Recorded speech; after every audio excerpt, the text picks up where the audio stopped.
Hey everyone, welcome to the Bible Belt Bros podcast. Today is the best day ever because Andrew is not here, and so it is just myself. And we got a long-time listener, first-time caller. Is that what they say? Long-time viewer, first-time caller. His name is Brett Mortaruolo. How do you say your name? I tried to read it out. Mortaruolo. I was close. Southern Italian. Look, when I was in high school, Motorola's were a popular phone, and I was teased with that quite a lot. Oh, okay, so it wasn't an original joke. Fantastic. It's not original. No, but So my dad's family comes from southern Italy, so that's where that name comes from. So, oh, no problem. Well, you've been reaching out to us for a while, and finally, I'm like, yes. And I actually set a time, and we meet. It came to fruition. Yeah, I wasn't expecting it to, but we got there. Yeah, we got there. Now, I did perhaps forget to remind Andrew and tell Andrew about this, so that's why he's not here. He might, it's that Christmas holiday. Everybody's schedules are all flip-flopped and stuff like that. So I just assumed, hey, I'm just going to push through. We're going to make this happen because I got to follow through with something, man. Like, I'm struggling over here. But Brett, tell us a little about yourself. I know you're from Australia. You own your own business. Is it painting? Yes. Is it painting? Yeah, painting. Okay, I'm a good Facebook stalker. And I don't know what else. That was the two things maybe I'm not a great stalker, but tell us a little about yourself, Brett. Yeah, no, that's all good. That's all good, Dusty. From Australia, live in Melbourne, which is in Victoria, a southern state on the eastern border there. I'm 36, married, got a 15-month-old, and my wife's pregnant as well. We've got another one on the way, so we've got a little boy, and we're expecting a little girl in March. So very very excited about that. Melbourne is it's been what was voted the most lockdown city in the world. So that's something. I think it's 262 days. I think we were over the last 2 years. So we've had about 6 or 7 major lockdowns. So that's been challenging, especially sort of regarding work life and stuff like that. But I've been able to juggle it. Been blessed with great clients. So we've managed through. Obviously, it's been hard for everyone, and it's just been a really sort of, trying time. And but I look, praying and that we're, coming out the other side now. It's we're all basically, I think we're 90% vaccinated down here. So it's a crazy time. But I say to my wife sometimes, I wake up and I just sort of feel like I'm in a really bad sci-fi film, and we'll turn on the news and that it's just I just choose not to turn on the news. Exactly. No, out of sight, out of mind. I don't know. Exactly. No, you completely. I completely agree, and I've been trying to do the same thing. So that's that. But I guess I could share some of my journey then, Dusty, from coming to faith, because I didn't grow up a Christian. I was telling you earlier, I've actually been to Melbourne back when I was 16. I did hear you say that. Yeah. Where were you? What parts? Melbourne? I don't know. But what area of Melbourne? So I was like on a singing little tour thing. It was called the Continental Singers, and so it was very cheesy. And I must have missed that. But we would every tour that we did most of it was the U.S. and we just go to small churches and kind of do this musical program, things like that. And so then we had 2.5 weeks in Australia, and the whole time we just slept in different people's houses. And so we would stay at a church, and then we would go. They had host families that would, we'd split up, groups of 4, and I remember immediately trying to get in the wrong side of the car when I was trying to, to get in the car to go to the house. So I mean that was all. And I remember freaking out, like doing a left turn in a car, and you're on the opposite side of the road. I remember that being scary. I remember. So what denomination was that attached to? Like, I don't know if it is attached to a denomination. To be honest, yep. I think it was just multiple denominations of churches. Okay, it was. Yeah, cool. It's its own organization, I guess, and yep. we had to raise funds to go on the trips, and it paid for all the travel and stuff. And let's see, we went to the zoo, so I guess there's a big zoo in the Melbourne Zoo. Yeah, Melbourne Zoo. So I know I did pet a dingo because they were walking. A zookeeper was walking around with a dingo, so I get to say that all the time. Like, I pet a dingo. I don't know. Did you see a koala? Yes, they sleep all the time, right? Yeah, they do. Yeah, they just eat eucalyptus leaves and sleep. Yeah. I remember one of the host families. I tried octopus there. I guess that's a thing. Oh, okay. And one of the host families took us to a golf course that had probably like 60 kangaroo just chilling in the fairway of a golf course. Yeah. So I was like, that is insane. But I just remember, I mean, I was there our summer, so it's your winter, so there wasn't like a lot of surfing and stuff going on, I guess. They took us to one of the biggest surf spots. They also told us that Foster's really isn't Australian for beer. No, it's not at all. It's more British. Yeah.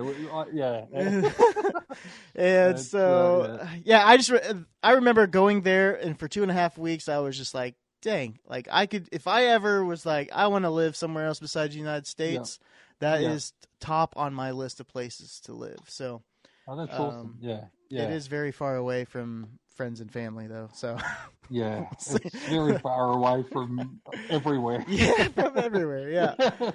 Especially when I was there, the Christian population was very low, as far as what I remember telling. Yeah. It's a very secularized culture or nation in Australia. And so I remember, I don't know if that's the same now, but as far as the percentage of people that have kind of moved over to faith and stuff, but it's not. I guess like there are people like who do have faith, but I think it's less talked about here. Like I think in the United States, people are obviously a lot more open about it, but here it's one of those things where, you just sort of keep it to yourself, and it's not one of those things that sort of is spoken so openly about. Okay. Yeah, that's what I've come to sort of find anyway. So, like a lot of times, Christians in America will profess where it's like it's okay to say that you're a Christian, but then if you start standing up for some Christian beliefs, that's where it starts to actually be not as popular. Oh, really? Okay. Yeah. Like everybody's like it feels like everybody's a Christian in America. But by name only. Yeah. Gotcha. Yeah. Well, I actually, I think it was. I'm trying to think now. It might have been 2017. Visited North America. So spent some time. Went up to Alaska. And spent some time in Anchorage, which was absolutely amazing. Talking about places, where I'd love to live. Alaska was, oh my goodness, I absolutely loved it. It was the air was so crisp. It was beautiful. I really loved it. And we did a cruise down the southeast coast of Alaska, and that finished in Vancouver, Canada. And spent a couple of days in Vancouver, and which really just reminded me of Melbourne. Vancouver and Melbourne are very similar cities. The architecture and just the general sort of feel of the place was very Melbourne-like. And then we flew down to California and spent a couple of days in LA, which was intense. Yeah. It was real. I found just LA really intense. It was a bit like I don't really like crowds and this and that. And like we went to Vegas and San Francisco, and it was interesting. I was really taken aback, I must say, by the amount of homeless people in LA. It was just the lining of tents along the streets was just a real eye opener. Yeah, I think what LA is like is a population of about 10 million, and I think from reading when I was there, and I think there's about between 6,000 to 8,000 homeless that live on the outskirts of the city. So that was that was crazy to sort of Yeah, it's crazy, find out. To be in that situation around so many people who aren't. Like it's exactly. Yeah, it's like I remember saying to my wife, it's like a city of contrast. You've got Beverly Hills, Hollywood, and then 2 blocks down the road you've got people living in tents. It's just crazy. But if I ever went back to North America, if I ever get the chance, I hope I get the chance. I'd love to sort of visit the central parts, the quote unquote, Bible Belt, or as they say, the flyover states. Yeah, pretty much. Yeah, the real America. That I'd really like to. I'd love to go there. I don't think I could.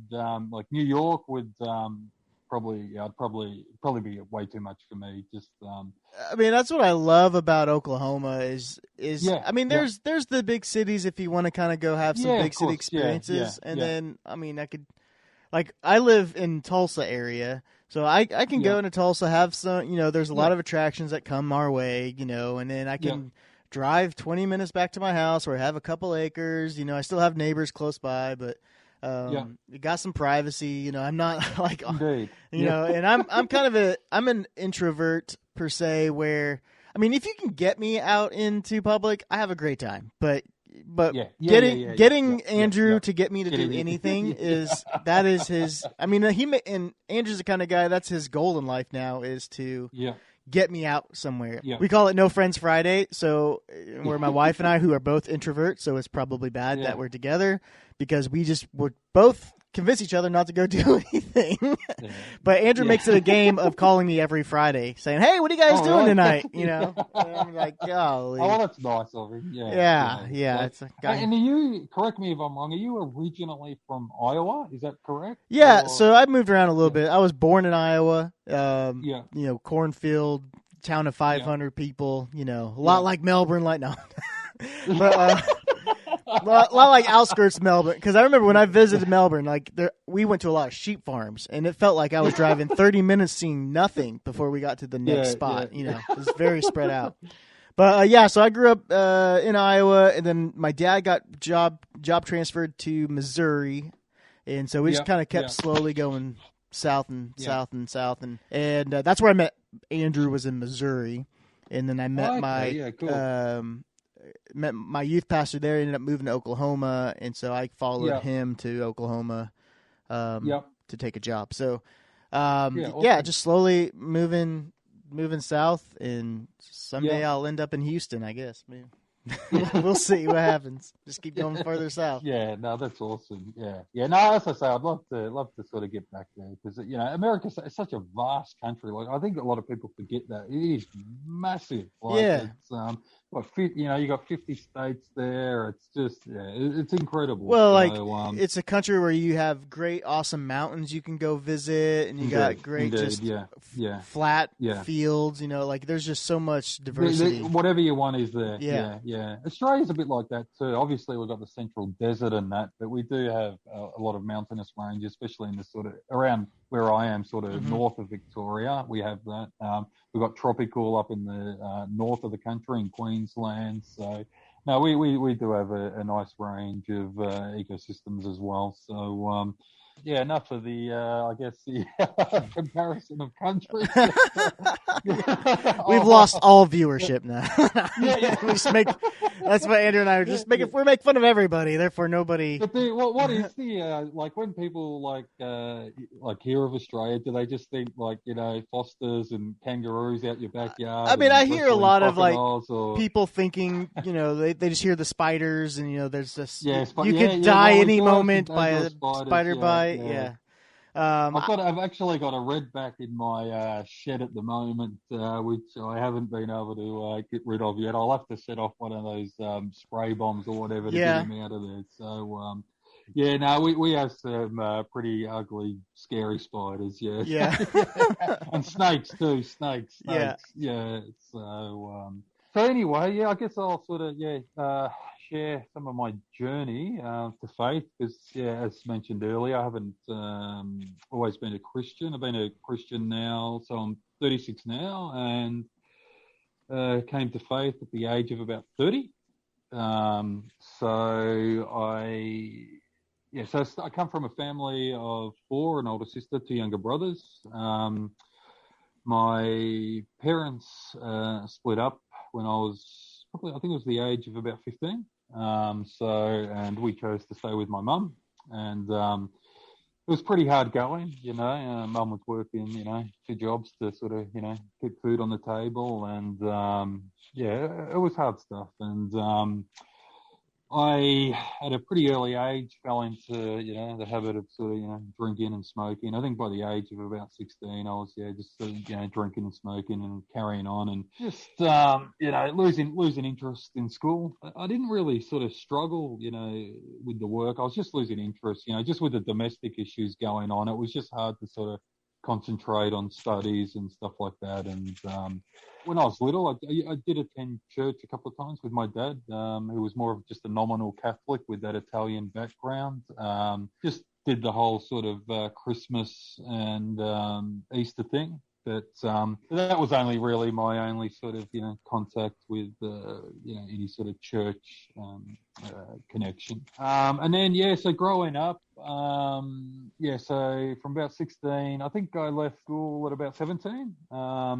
Just lost interest. I left halfway through my VCE studies, and I was initially had thoughts of joining the army when I left school, but that sort of, I went to a few seminars in the city, and when sort of push came to shove to make a decision, I sort of was like, I don't know. I wimped out. I wimped out.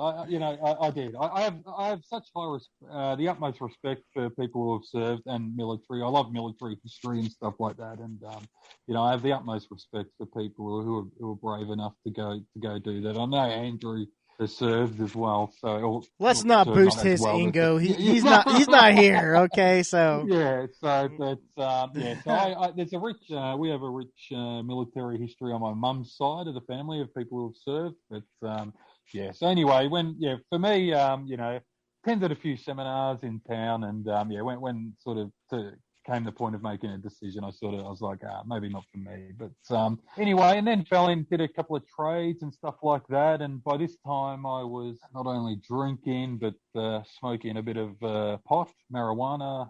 That became a daily habit from the ages of about 17 to 21. And at the age of about 20, I started using some heavier stuff, ecstasy. Do you know ecstasy, Dusty? Does that? Yeah, I know. I know what it is. I don't know really what it does. I wasn't sure if it had like a different sort of. Is that also called? I mean, I'm going to show my ignorance here. Is that also called speed? Yeah. Is speed and ecstasy the same thing? Nah, well, I think like ecstasy can contain speed. Okay. I wasn't sure if there was a different terminology over in the States, because I think I've heard different terms used for ecstasy in the States. But anyway, let's not, harp on about that too much. Anyway, so I fell into that for doing that on and off over a period of a year. I was just living pretty recklessly, I didn't have really any accountability in my life at that time, no one to sort of hit me over the head and just basically say, what are you doing, you clown? And from that, I started developing a pretty severe anxiety disorder. And it got to the point of being hospitalized. So I couldn't walk into a room without having a severe panic attack and having to run out. I was the emergency ED every other week because I felt like I was dying or having a heart attack or something. It was absolutely horrible. And this was at the age of about 22, and I had no idea what was going on. That long ago too, we didn't really people didn't speak so openly about mental illness, so I had no real idea of what anxiety was. I thought it was just something you sort of develop before going on a scary ride or something, some butterflies in the stomach or something like that. But this was intense, and as I say, I was running off to the emergency every other day and just in absolute fear. And anyway, I was being told that, you from a physical standpoint, you're completely fine. You're suffering panic attacks and anxiety. And I was like, nah, this feels so intense. It can't just be mental. And, no, it's all mental. But anyway, so I spent a bit of time in hospital, just trying to sort of, get myself right. And probably lost about, when I came out of hospital, I didn't work for about a 2-year period. It took a long while until they found the right medication regimen for me, because my anxiety was really, really bad. And so it's been about 2 years. Finally got back to work. During this time too, I was doing a painting and decorating apprenticeship, and I finished all that. But so it was about the age of 24, I got back to full-time work. Lived the next couple of years, fell back into the bad habits again. Was drinking pretty heavily, smoking, and then fell back into, this time not ecstasy but using speed. Yeah, that just sort of again wore me into the ground. It was just so silly of me to, from where I came at the age of 22, suffering severe panic attacks, to go fall back into, using drugs and that again was just so silly of me, because I really got my life back on track. I was on the right medication regimen, and it was just silly. But again, no accountability. Well, and that tends to happen. I mean, that's pretty much, everybody's story is.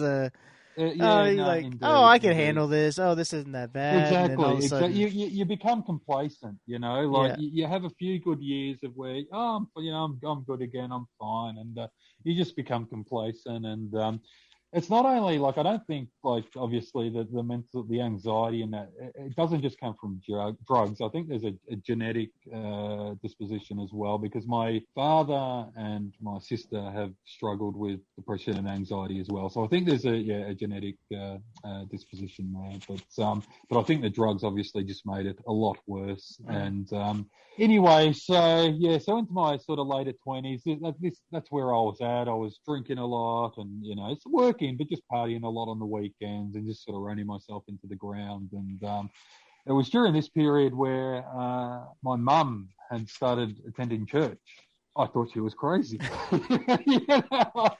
She always had a slight sort of spiritual side to her. She always believed, but she never sort of attended church or anything like that. But I remember when she told me, I was just like, that's good for you, but just leave that stuff, or please don't come near me. That's good for you, but what I'm doing's been working great. Yeah.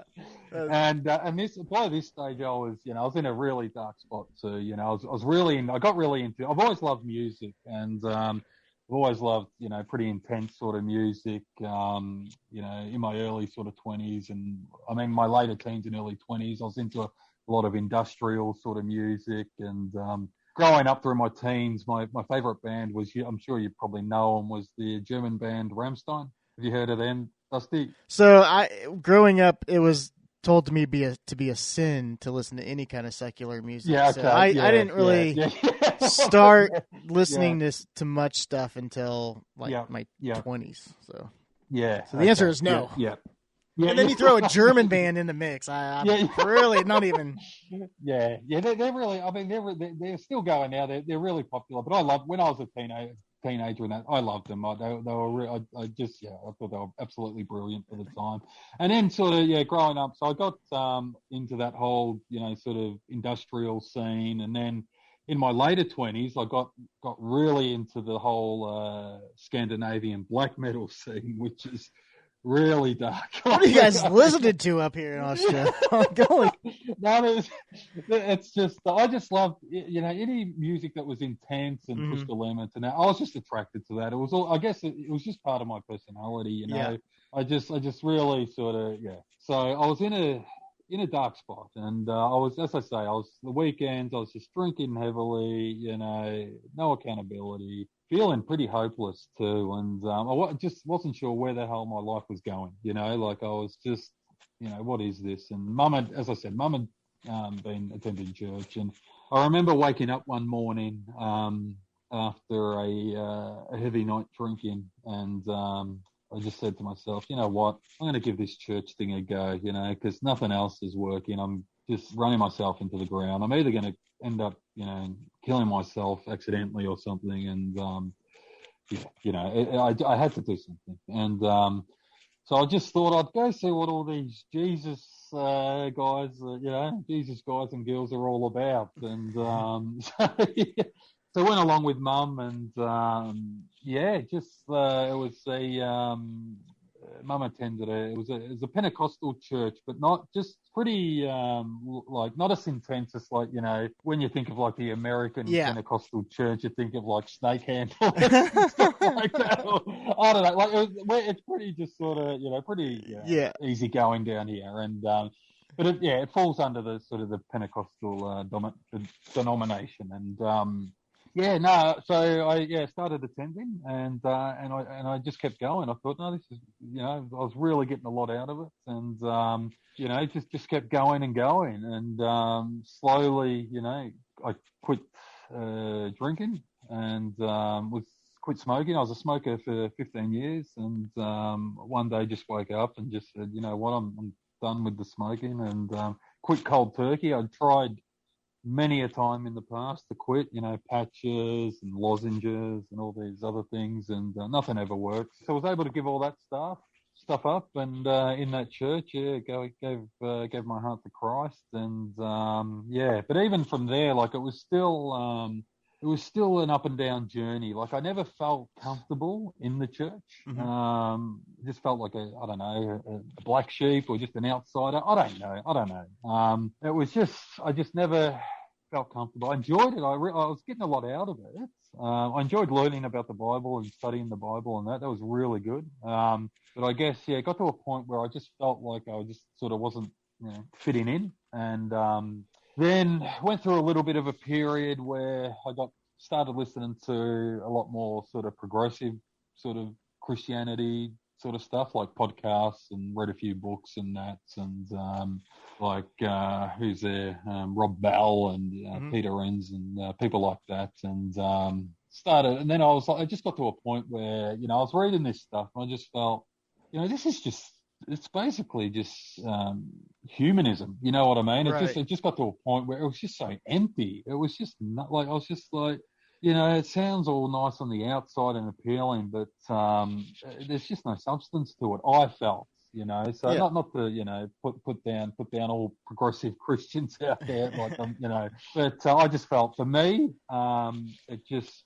there was just no substance, and I started slipping away a little bit due to that, and but I met my wife. So my wife, who's sort of been my faith rock, I guess, like she just sort of was always praying for me, and so I met her at church, and she was always praying for me and never gave up, even when I went through those periods of just progressive Christianity, and just even just feeling just, I don't know, is this real? Is what is this? And because I was obviously a young Christian, it's a lot to sort of take on board. At first it's like, this is it's so exciting, and then once the excitement sort of wears down a little bit, then you're in for the fight, and mm-hmm. But then my wife Jess, she kept praying for me, and then I was able to sort of bring myself around to a more sort of objective foundation of belief, and I really enjoyed. Now, do you know Phil Robinson, the Duck Dynasty show?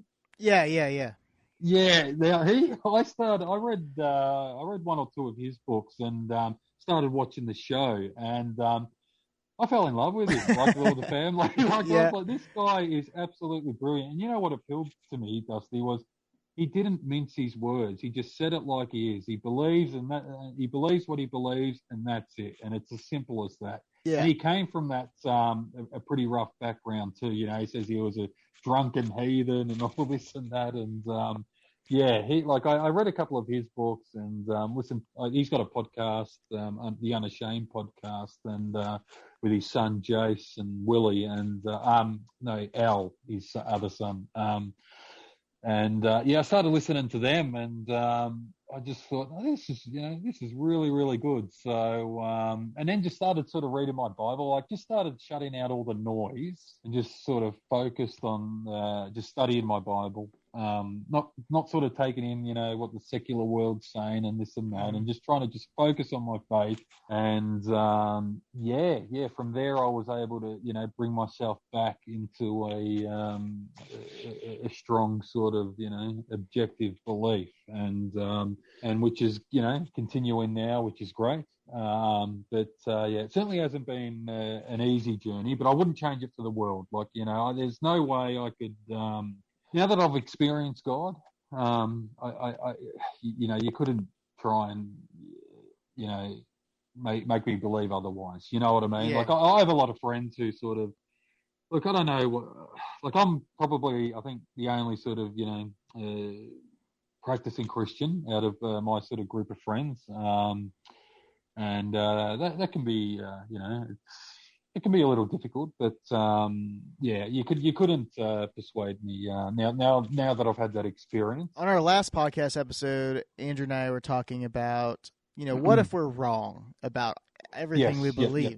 Gotcha. And that's what it comes down to. Is like, one, you can't I can't be convinced. I've tried to just walk away, and from what I've experienced, like, you can't tell me that God doesn't exist. Like, you can't tell me maybe some of the practices we do are stupid, but you can't. There's no way I would ever believe that God's not there and that Christ didn't die for us. Those kind of things. Like, from what I've experienced, it speaks way more than what educational interpretation thing is found there. But so that's that same concept of, like, I mean, I wanted to walk away, like I tried to, and just like my wife was my rock, and she is like, you're stupid, let's like, I met my wife as she was coming closer to God, and I was trying to leave God, and she just kind of like just took me back, and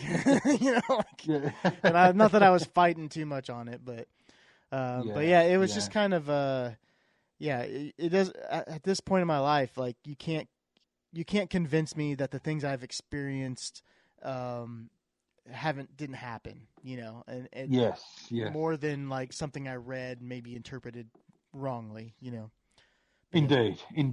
And that's the one thing I guess people can't take away from you. I mean, you can have debates, regarding, apologetics and all that sort of stuff, but there's one thing that no one can take away from you, and that's your personal experience. I've had too many things happen. My mum as well. And you just couldn't, I'm of the belief that, I think it's almost ignorant to believe that what we see, in the physical is all that's there. I just can't believe that. Like, I just find it hard to believe, we're so far advanced, the way our minds work, and just even, the way the eyeball works and all that. It's just, it's absolutely incredible. And,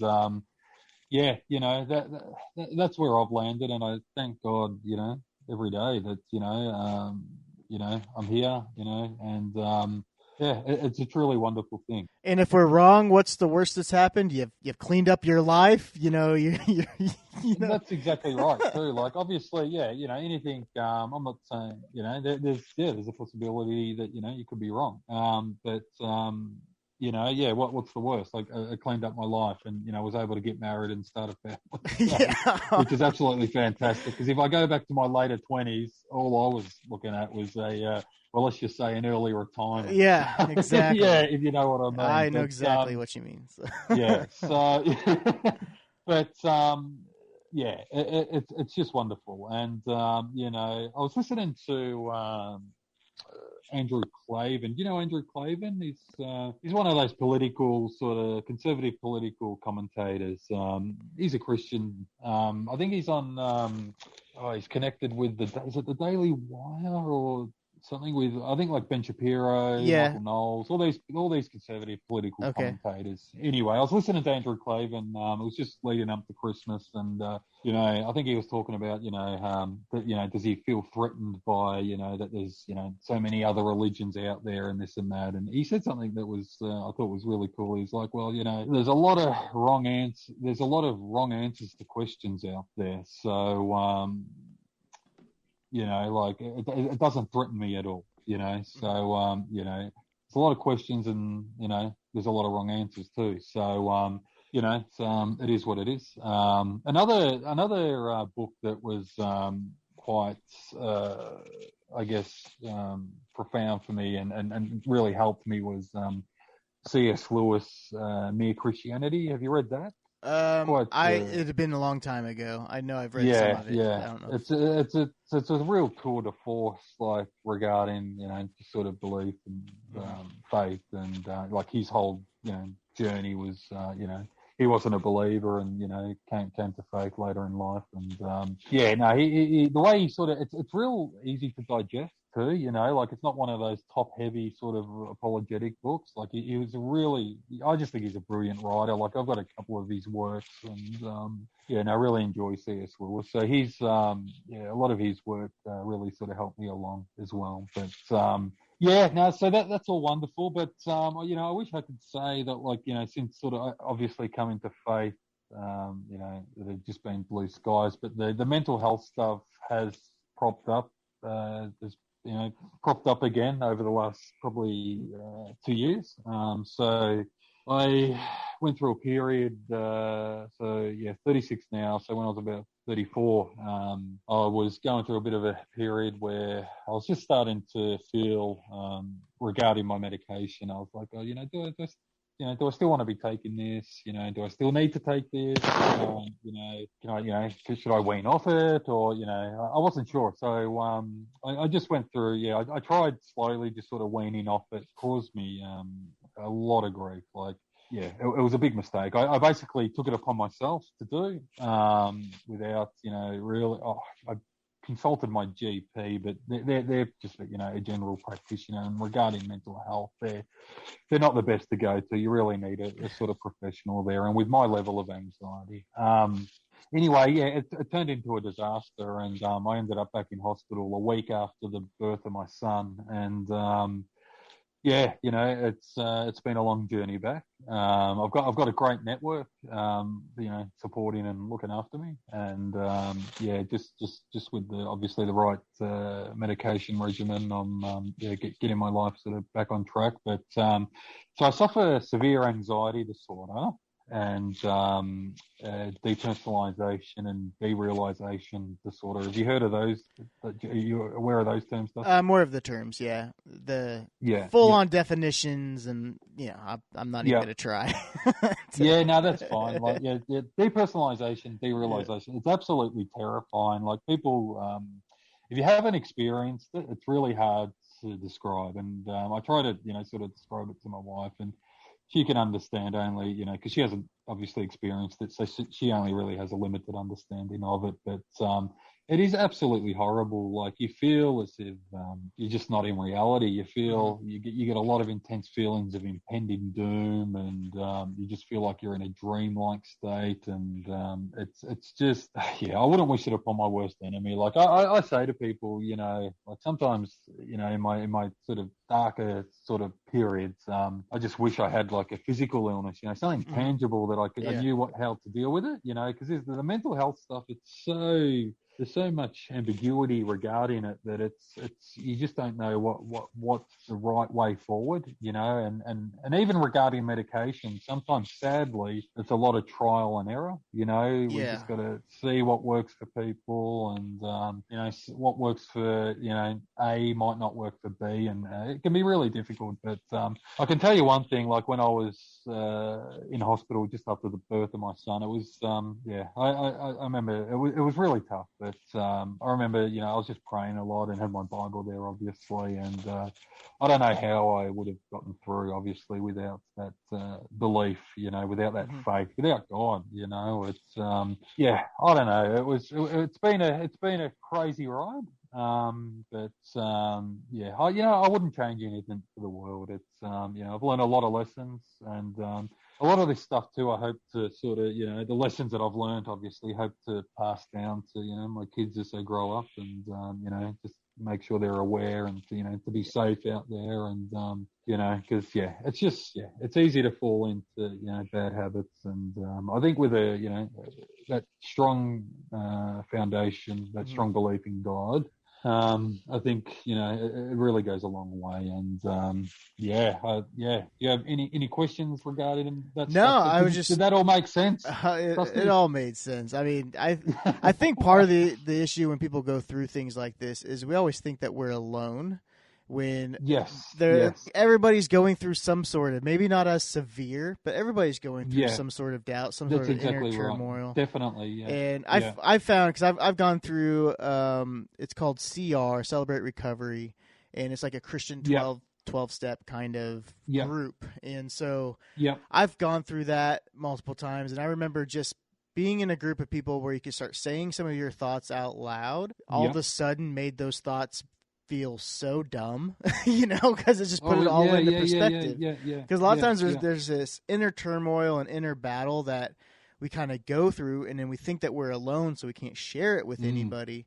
But if you have a group of people that you can, like, hey, I'm just going to bounce this idea off you because to me it sounds logical, and then you say it out loud, and they don't even have to say anything. You just have finally said that out loud to a person, and you're like, yeah, that's the dumbest thing I think I've ever thought, and I've been letting that control me for a couple of weeks, and so there's definitely huge value in finding a core group of guys, 4 or 5 guys that you can just, reach out to and just say, hey, like, we would do it weekly where we would just, because sometimes guys also, like, I have a hard time reaching out by myself, but if there's like a predetermined time that we're going to have these conversations, then, and usually it starts with somebody else going the same thing, like, hey, I'm getting off my medications, I need prayer. And I'm like, oh, okay, well, if you're going to start opening up, like, now I got to open up, I got to say my thing.